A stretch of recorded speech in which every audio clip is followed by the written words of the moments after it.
Hello and welcome to Chapter 7 of our FSPCA curriculum on preventive controls for animal food. At this point in the curriculum, we've covered a lot of the food safety plan already and its required components. And from here on out, we're going to explore some of our preventive control options. We'll look at the different categories of preventive controls, some examples of each, which management components are required for each one of these preventive control types. And obviously in Chapter 7, we're going to start with the process preventive controls. Here are the objectives for this chapter. We're going to talk about the importance and the purpose of process controls. We're going to talk a little bit more about parameters, which we brought up in an earlier chapter. We're going to talk about monitoring procedures specifically for process controls and also corrective actions specifically for process controls. Here's the definition of a preventive control. We saw this definition in an earlier chapter, but I think it's appropriate to bring it up now to kind of remind ourselves what these things are that we're talking about. So let's read through this chapter, through this definition. Means those risk-based, reasonably appropriate procedures, practices, and processes that a person knowledgeable about the safe manufacturing, processing, packing, or holding of animal food would employ to significantly minimize or prevent the hazards identified under the hazard analysis that are consistent with current scientific understanding of safe food manufacturing, processing, packing, or holding at the time of the analysis. So when we had our conversation about validation, we talked about designing our preventive controls and making sure that we design them using the best current scientific understanding. So validating our preventive controls and using the appropriate ones.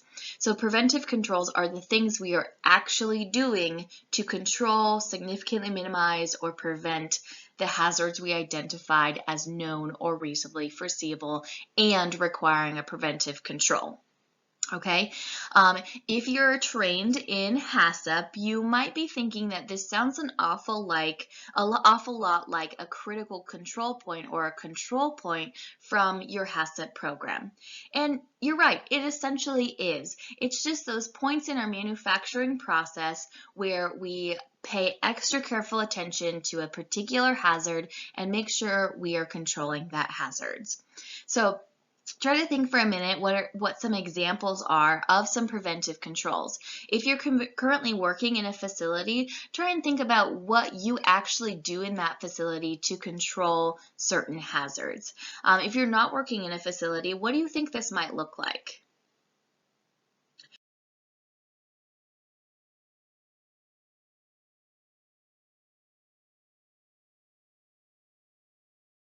This graphic demonstrates the different categories of preventive controls that are outlined in Part 507 of the Animal Food Rule. We are going to start over here on the left-hand side in the process controls. In Chapter 8, we'll talk about sanitation controls. In Chapter 9, we'll talk about supply chain applied controls. And then we have this category of other controls built into the regulation in case something doesn't fit nicely into these three categories. But I think most of what I've experienced, and I think most of the controls out there, are going to fit into these other three definitions. Particularly in the animal food world, we are going to use quite a few process controls to control our hazards. If you're dealing with a microbial hazard, you may be looking at some sanitation controls as well. And then we'll talk about some situations where a supply chain control might make sense. I think mostly in the rendering facilities, that's going to make a lot of sense. But we'll talk about details in that in Chapter 9. So here's the definition of a process control. Process controls includes procedures, practices, and processes to ensure the control of parameters during operations such as heat processing, irradiating, and refrigerating animal food. Now, those three examples aren't the end-all be-all. There's a lot of other examples of process controls, but I think those are three common ones that we see in the animal food world. And notice that this definition specifically mentions parameters in it. Parameters are safety-associated numbers that we need to monitor, measure, and hit in order to control our hazards. So in other words, the purpose of process controls is to utilize the procedures, practices, and processes that we're already doing in our facility to either significantly minimize or prevent a hazard in animal food. What's great about this type of control is that we can establish parameters, and parameters give us data, evidence-based data that says, yes, we are protecting our animal food, the animal food we're producing is safe, and this hazard is actually controlled based on these numbers. So here's the actual regulation on a process control, 507.34. Process controls must include, as appropriate to the nature of the applicable control and its role in the facility's food safety system, parameters associated with control of the hazard, and the maximum or minimum value or combination of values to which any biological, chemical, or physical parameter must be controlled to significantly minimize or prevent a hazard requiring a process control. Okay, there is a definition of a parameter value on this slide in your book in the reference box next to this slide. So please go ahead and take a minute to read through that definition, and you'll notice that it's very much safety associated. So for example, here is a parameter that could be established for controlling salmonella through the extrusion process when we're making dog food. So this is kind of taken exactly out of the first part of table 2. The product that we're making is dog food. The hazard that required a preventive control was salmonella. We rated that and evaluated that at a high enough severity and high enough probability that we're going to give it a preventive control. The preventive control we're going to use is extrusion temperature. Now, extruding is part of my process, in my manufacturing process in my facility. So that is a process control. And then the parameter value that I'm going to establish to monitor that process control is going to be a temperature of greater than 178 degrees. Okay.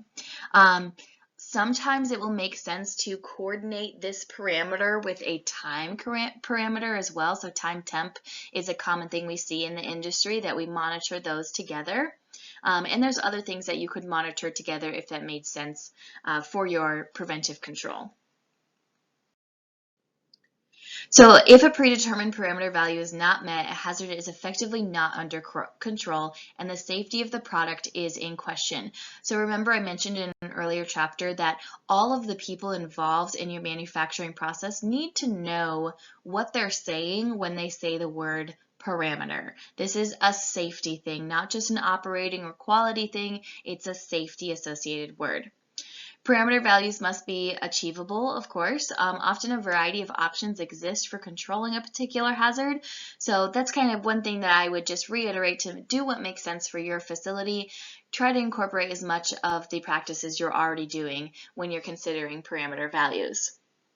The selection of the best control option and parameter value is often driven by practicality and experience. Utilize those people that have been working in your facility for 30 years to determine what your parameter value should actually be. We, of course, also have some other sources of information that can help us determine what a parameter value would look like. And I think all of these can play into the validation process of this preventive control. So remember, when we're validating a preventive control, we've got to go to resources and literature to make sure we're designing a preventive control correctly. So part of designing a preventive control is determining those parameter values. So the FDA has a lot of resources, including hazard guides, guidance documents, tolerance and action levels. You may have some state or local regulation information available. Of course, we have experts like our PCQIs, those people that have worked in your facility for 30 years. There's consulting companies available for this type of thing, trade associations, university scientists, equipment manufacturers. If you buy a piece of equipment from a manufacturer, they could help you establish the parameter values. Scientific studies, including in-house or outside. And then scientific literature, including peer-reviewed journals and stuff from the FSPCA website. I want you also to think for us a minute here. If you're working in a facility, do you already have some parameters that you're using in various parts of your facility? And what did the process look like to decide what those parameter values should look like? Was this kind of just a resourcing from people that worked in the facility? Did you use any scientific data or FDA guidelines to make those decisions? So think through how that process happened and where you use parameters in your facility. Now let's talk about the management components of process controls. So we're all the way over here in the left-hand column of process controls, and it looks like we have to do all of the different management components that we discussed in Chapter 6. We've got to monitor, we have to have corrective actions in place, we need to do validation and the other verification activities as well. So just as a reminder, what it means to monitor is to conduct a planned sequence of observations or measurements to assess whether control measures are operating as intended. Okay, so again, what's nice about process controls is that we've already set parameters, so that's definitely something that we're going to be monitoring while this preventive control is operating. So the purpose of monitoring is to track the operation of the process and enable the identification of trends toward a parameter value that may trigger process adjustments. Okay, so we can actually be looking for when we get close to a parameter value and correct that before we cross that line.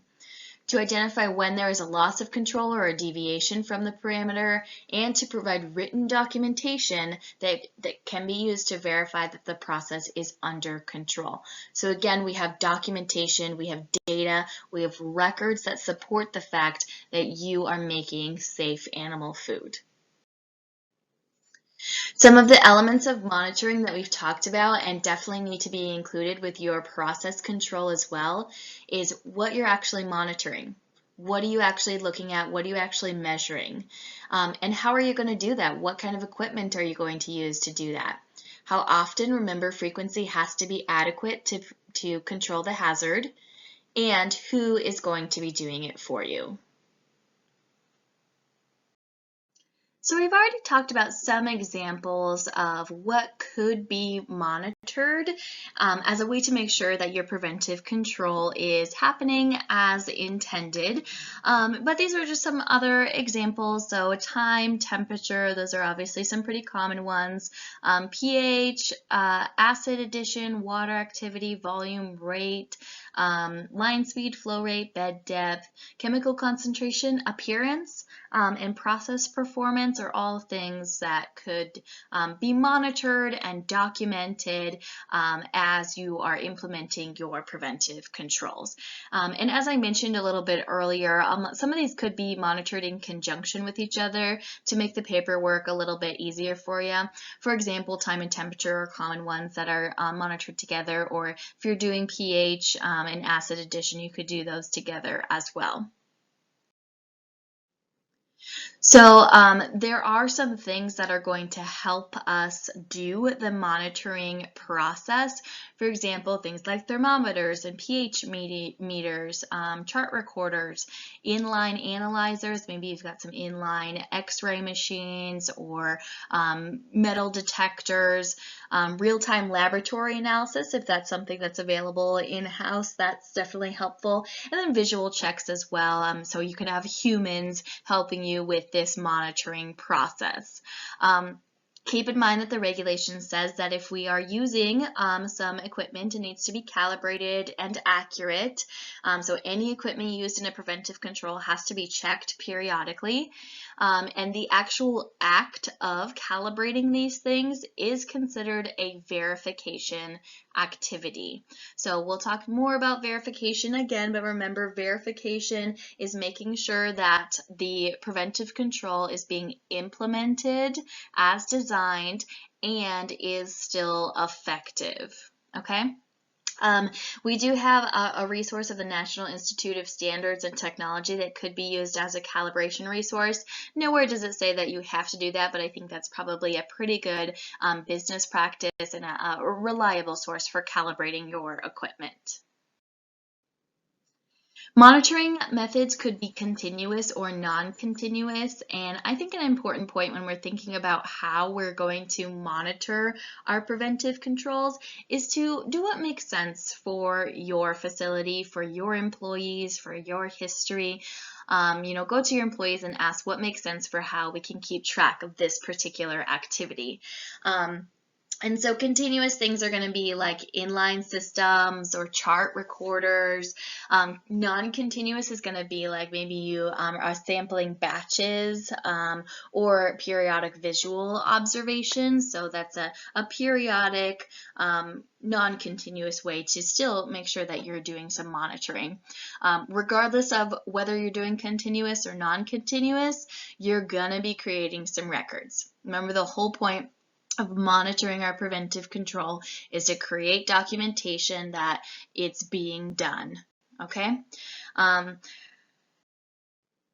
When you are doing continuous monitoring, this is kind of one of the preferred way of monitoring our preventive controls, mostly because it gives you a constant production of data. So this is constantly looking at all the time, making sure that your preventive control is staying within the parameters that you set for it. So for example, a metal detector, an inline pH probe that's constantly measuring product, imaging systems for foreign materials, those are all continuously looking at your product, making sure that it is still unadulterated. So this is preferred if you are able to do this and it makes sense for the logistics of your facility and your product and your manufacturing process. This is, the best way to do it so that you can say you're always within the parameters that you set. A lot of this is going to rely on machinery. So again, just kind of stressing that we're making sure that we check that machinery periodically to make sure it's still, accurate, calibrated, functional. However, there are definitely situations where non-continuous monitoring can be used and is most appropriate even. For example, that I think most commonly when we see like batch testing or product testing, doing it batch by batch, or every fifth batch is a non-continuous way that we can still monitor our preventive controls. So definitely, even though this doesn't give us continuous data, it's definitely still a valid way to monitor your preventive control. The key here, though, is making sure that the frequency of your non-continuous monitoring makes sense and will still catch things when they need to be caught. So thinking about like, how much does this system vary? How much does my product vary from batch to batch? How close are your operating values to your parameter values? And how much tolerance do you have? Like how risk averse do you want to be? If you're very risk averse, then maybe your non-continuous monitoring frequency needs to be more often. If you've never had a problem with food safety, then maybe you can make it a little bit less often because you're not as risk averse. Some examples of this could be things like temperature checks at specific intervals, or daily inventory of potentially toxic ingredients or toxic products. I'm thinking like nutrient toxicity types of things, but could be just periodic inventory, daily inventory, weekly inventory. That's all a non-continuous way to monitor our preventive controls. Exception records are a kind of a good mix of those two ideas of continuous and non-continuous. So an exception record is an alarm or a record that is produced when your preventive control goes outside of the parameter values, or it could be an operating value depending on how you set these up. So these are intended to be a notification that is sent when you hit a certain level. So it's constantly taking data, but it's only going to produce a record when it goes outside of the limit or the parameter or the operating value. So this would be things like a cooler is constantly monitoring its own temperature, right? But it's only going to produce a record or set off an alarm if that temperature goes above a certain set limit.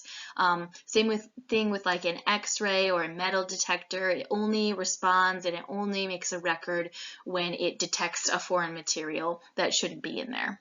Okay, this is often associated with an alarm system. Exception records exception record systems do need to be validated in some ways. So thinking about manufacturing specs or doing an in-house test to validate your exception record system is definitely necessary.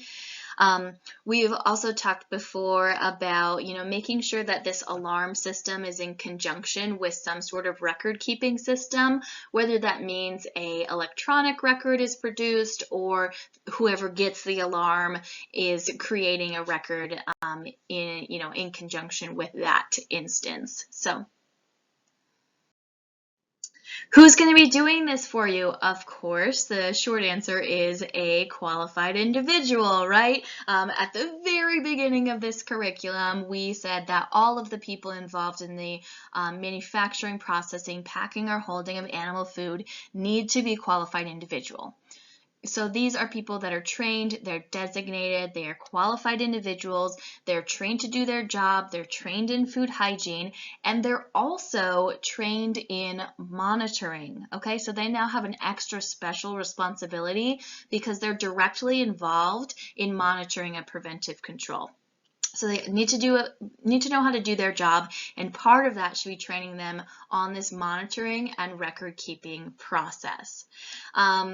This can be anyone that it makes sense. It doesn't have to be QA staff. It can be an operator. It can be supervisors. Whoever makes sense for how your facility operates. Just needs to be. They just need to be qualified to do that.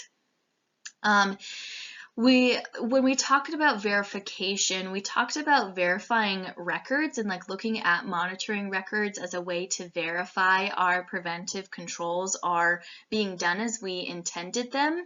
And it's best practice for each set of records to have two eyes on it.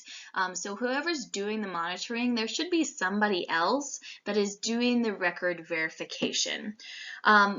Totally understand that if that's not possible, like some feed mills just have one person that does everything, and that's fine if they're going to create the monitoring records and do the records review as a verification activity. But ideally, you'll have at least two sets of eyes on that to make sure that any mistakes or any odd things, anything out of our parameter values is caught. So again, just kind of best practice there to have more eyes on it, as many eyes on it as you can. Qualifications for people that are doing the monitoring, again, they need to be trained in those monitoring techniques. They should fully understand the importance of monitoring. And I think this kind of circles back to the idea of building a preventive food safety culture and empowering your employees to, take ownership in the fact that they're creating safe product and that they have a role in making sure that the product does not become adulterated. So understanding that importance and really valuing that in their everyday, job. They must be able to accurately report each monitoring activity, so they need to know how to monitor, but they also need to know how to write that down and create those records. And then in addition to all of that, what do they do if, they get some sort of alarm or some sort of monitoring activity produces a red flag?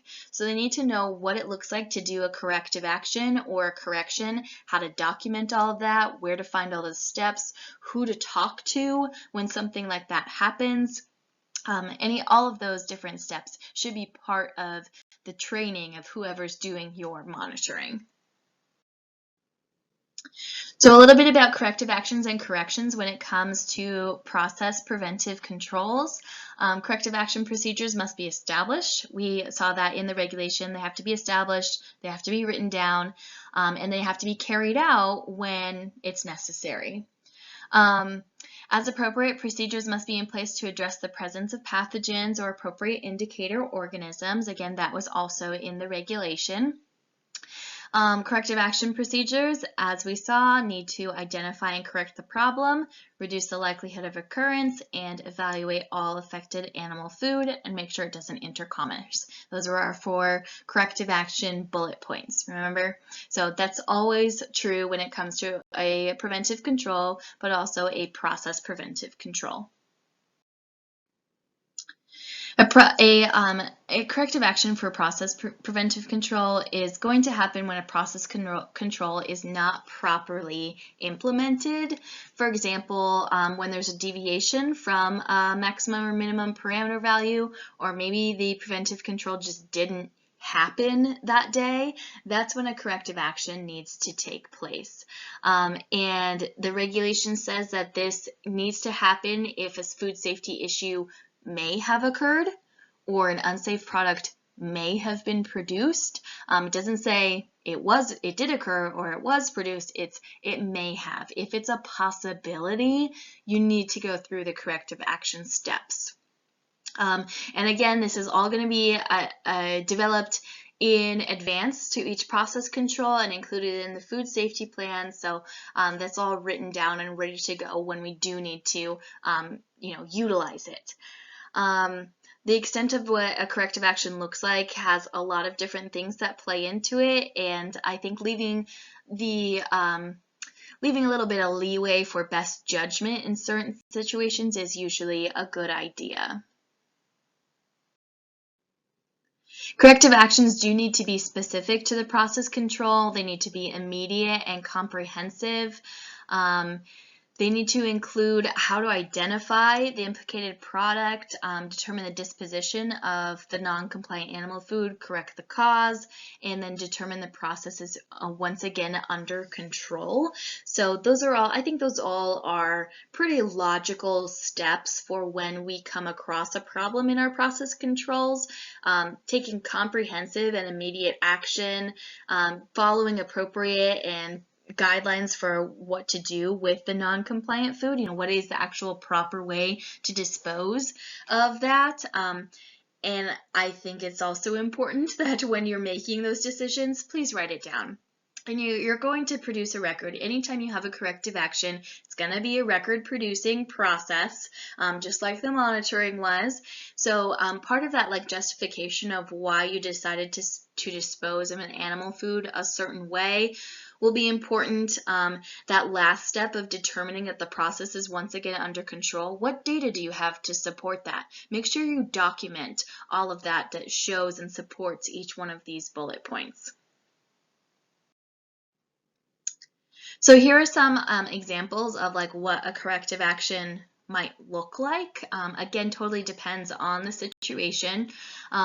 But for process preventive controls, we could look at the process itself. So that could be things like adjusting the process. Maybe we need to change how our mixer is mixing, how much time we have our mixer mixing for. Stopping the line is usually a good idea when we have some sort of deviation, although that can be very expensive to do that. So that again is going to just be up to your facility, what you want your procedure to be. Applying an alternative process. Maybe this kill step is not working well enough, so we're going to try this different one. Repairing equipment. Maybe you had some bolts fall in your feed. That means that some equipment repair is necessary. Retraining employees, I think it's always a good idea if it's something that an employee had an influence on, maybe that idea of an unintentional adulteration via employee or personnel interaction. Retraining employees and documenting that retraining is a good idea. And then evaluating the whole operation and really making sure that you go into depth in identifying how this hazard happened, how it got into your feed, and what you can do to correct it in the future. Some things we can do with the product, obviously like holding the product to make sure you evaluate it properly, and then going through that disposition, decision making, like what is really, how can we dispose of this product in a way that is economical and safe. So if that means that we have to incinerate this product and just eat the cost, you know, that's what it will come down to. But ideally there'll be other situations where we can, you know, maybe rework it and give it to a different intended species, or we have someone else that we can sell it to that they can give it to a different intended species.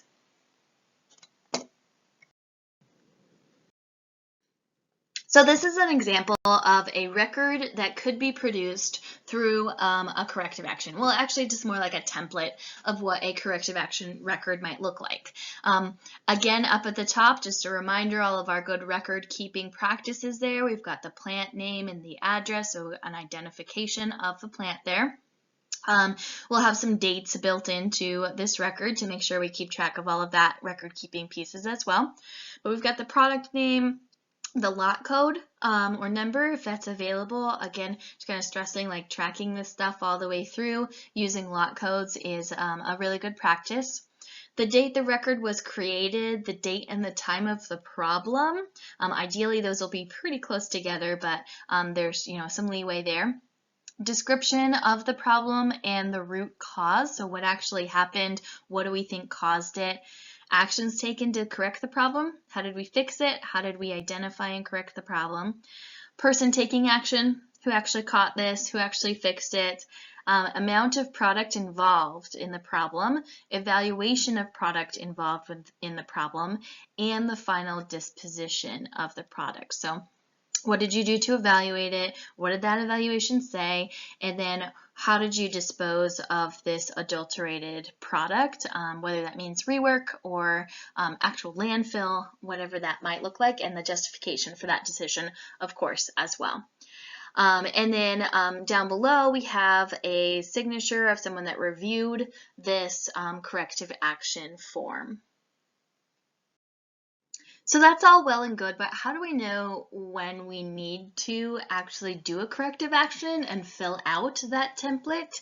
One of the ways that we can do this with process preventive controls is by using parameter values and operating limits. Now we've already talked about parameter values a little bit, and just as a reminder, those are strictly safety associated. This is the line that's drawn where one side is safe and the other side is not. Okay?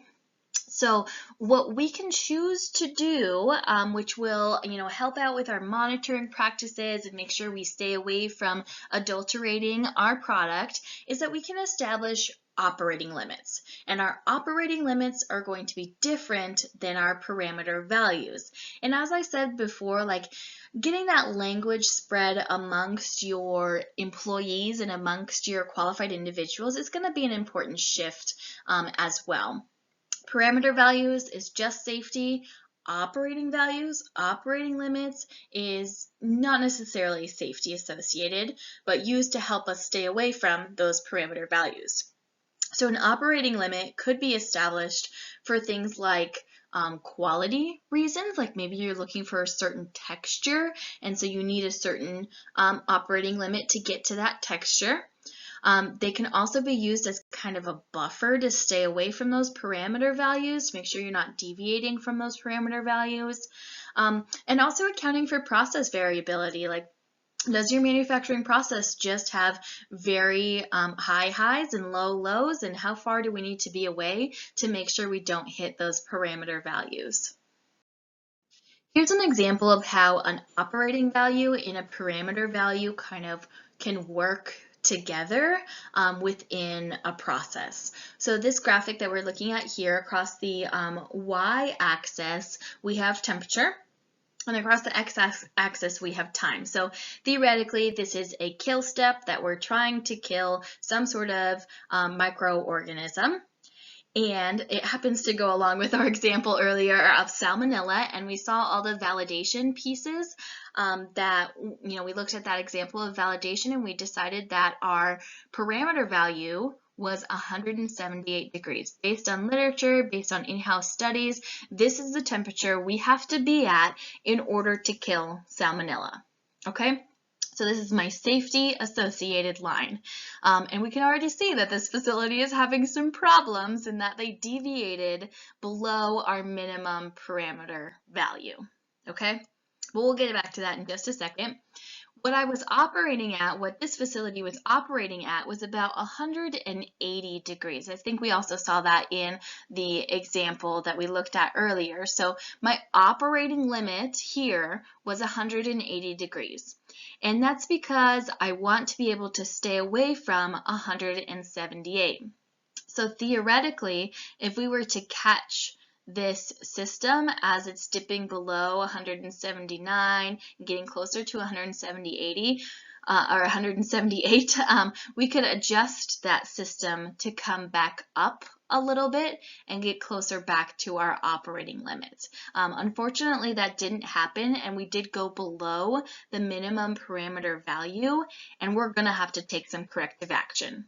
Okay, so this is that point where we went below that. Maybe the line will divert all of this product between two certain sets of batches or times to divert this product so it can be identified, evaluated, make sure it doesn't actually enter commerce, and go through all of those steps of corrective action.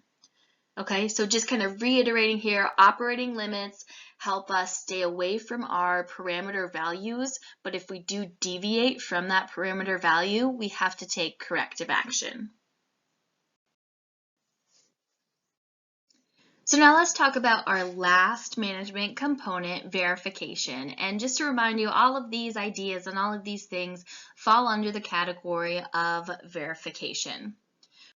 We're going to talk about validation first, and remember when I talked about validation, there's two components to that. We've got the side of the machinery that is doing this preventive control for us, so like validating the machinery part, and then the secondary piece is validating the parameters. So this is an example of how we can validate some parameters. So what we're looking at here is a model or some data that came from a couple of different sources, the AFIA Salmonella Control Guidelines and an IFT report talking about microbial inactivation and basically what kind of times and temperatures are necessary to kill these three different microorganisms. And I believe these are both like human-focused studies, but we are dealing with the same microorganisms. They die at the same times and temperatures, so we can use this information as well. And what I'm most concerned about is going to be this Salmonella, although Listeria and E. coli are both important as well. But all this is showing me is that I can pinpoint on here how hot I need to get my temperature for how long in order to get a 6-log pathogen reduction. So if I'm operating at only 60 degrees temperature, let's say for maybe a quality reason, then I'm going to have to cook that for a little under 1,000, maybe like 700 seconds. So anyways, it's this kind of information, this kind of like peer-reviewed research that we can use to help validate our parameters for our process control. Here's an example of what validation, a description of validation might look like. And your food safety plan should include all of the scientific studies used to validate your preventive controls, or at least a reference to the location of those studies. So where would I be able to find the studies that you use to validate your parameters? So all of these 4 bullet points here give me information about how I decided that my parameter value was going to be 178. So first I have the 2 reports, the 2 pieces of information we just looked at, and based on that information, I can see that 77 degrees Celsius of 22% moisture for 1 second is adequate for a 6-log reduction in Salmonella population. Okay, so I have 3 components there now. We've got time, we've got temperature, and we've got moisture content. Okay. I also have another study that addressed a indicator organism, E. faecium, and it said that 178 degrees at 28.1% moisture was the greatest, a 5-log reduction in E. faecium. I also decided to do an internal validation study. Again, this is going to be before I actually start implementing this preventive control, and that showed me I need to get to at least 175.6 degrees Fahrenheit to hit that 6-log reduction. Okay, so based on these 3 pieces of information, I'm going to set my parameter value, my safety value, at the highest number that that information returned, which was 178 degrees Fahrenheit or 81.8 degrees Celsius. I am going to, however, set my operating limit at 180 degrees Fahrenheit so that, like we saw in that graph, I can stay away from my parameter value. Okay, so this is a pretty comprehensive and pretty good description of validation for this particular parameter. Let's take a look at all of this embedded into an example food safety plan. So again, remember our focus in this chapter is process preventive controls and their management components. So here we are in ABC Pet Food. Again, we're looking at dry extruded dog and cat. Our hazard that we're dealing with is salmonella, and we assess the severity and probability at high and high based on FDA guidelines. The control that we're looking at in this chapter is the extrusion temperature. Okay, this was process control number 1 or preventive control number 1. It is a process control. We've looked at this part of the table before as well. This is table 2, but now we have a little better idea of how they came up with these parameters and how they validated those parameters. This was the monitoring that we were looking at. So what they monitored, what was monitored was the automation system. How they did that was extruder records and thermometer readings. It was a continuous monitoring, but then we also had exception alarms built in. And who was getting that exception alarm was the shift operator running the automation system and/or a qualified individual. Corrective actions and corrections. Root cause will be identified, retraining or equipment recalibration. Affected animal food will be evaluated, animal food will be reworked, diverted, and properly disposed of, and the food safety plan will be analyzed when appropriate. So again, hits all of those 5 required bullet points there. Look at all the records produced through this one. Extruder records, validation documents, corrective action records, training records, thermometer accuracy records, thermometer calibration records, and verification records. Here's their table 3. This looks a little bit better than the last table 3 that we looked at. There's a lot of information there to support the validation of these parameters. Again, this validation did not include, or this example did not include validation of the equipment used. So I would suggest also including some information about the extruder itself. An in-house study that shows that it can get to this temperature, or manufacturing specs that says it can get to this temperature. Those kind of things will just kind of help bolster your validation of this preventive control.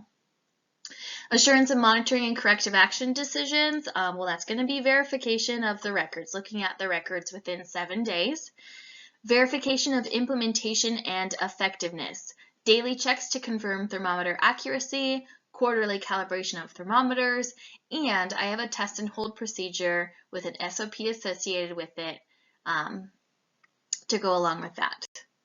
Reanalysis every 3 years or as necessary.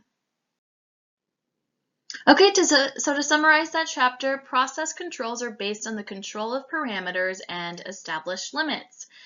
For each process control identified, the following must be documented. The parameters that must be met, monitoring procedures, including what, how, frequency, and who, corrective actions that identify the implicated product, determine its disposition, correct the cause, and determine that the preventive controls are working again, and verification and records. This is exercise 7 that's associated with this chapter.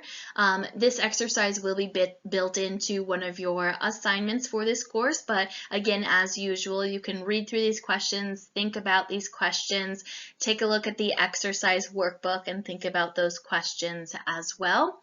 And then for this assignment, you're going to be completing your own table 3 for the example food facility that you chose in the last couple of exercises. To summarize that part of the exercise, the point of that exercise, parameter values must be established for process controls if a maximum or minimum value is necessary. Verification includes the concepts of validation to ensure preventive control is appropriate, and verification of implementation and effectiveness to ensure it is working as intended. And examples of verification activities include validation, reviewing records, and reanalysis of the food safety plan. Alrighty, that's chapter 7.